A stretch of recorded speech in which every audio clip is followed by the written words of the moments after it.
കൊടും ചൂടിനെ തുടർന്ന് പാലക്കാട് പെറ്റ് ഷോപ്പിലെ കാടമുട്ടകൾ വിരിഞ്ഞു. ചിറ്റൂർ കമ്പിളിച്ചുങ്കത്തെ പെറ്റ് ഷോപ്പിലാണ് സംഭവം.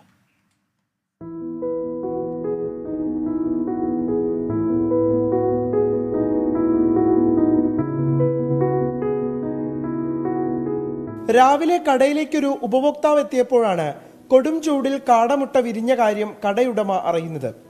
37 ഡിഗ്രിയിൽ 18 ദിവസം വേണം മുട്ട വിരിയാൻ. ജില്ലയിൽ ചൂട് 40 പിന്നിട്ടിട്ട് ദിവസങ്ങളോളമായി. ഇതോടെ അടയിരിക്കാനൊന്നും കാത്തിരുന്നില്ല. മുട്ട പൊട്ടിച്ച് കുഞ്ഞുങ്ങൾ പുറത്തു ചാടി. ഇതോടെ കടയുടമ അന്തം വിട്ടു. ചിറ്റൂർ കമ്പിളിച്ചുങ്കത്ത് ഉള്ള ചൈത്രരഥം എക്കോ ഷോപ്പിൽ വിൽപ്പനയ്ക്ക് വെച്ച കാട മുട്ട പാക്കറ്റിലായിരുന്നു. അത് വിരിച്ചു. ഇവിടുത്തെ ഉഷ്ണം തന്നെയാണ് കാരണം. ഒരു കസ്റ്റമർ വന്ന് ചോദിക്കുകയായിരുന്നു. അങ്ങനെയായിരുന്നു നമ്മളിത് കണ്ടത്. 2 കുഞ്ഞ് വിരിഞ്ഞിട്ടുണ്ട്. ഒരു കുഞ്ഞ് തനിയെ വിരിഞ്ഞു, ഒരെണ്ണം നമ്മൾ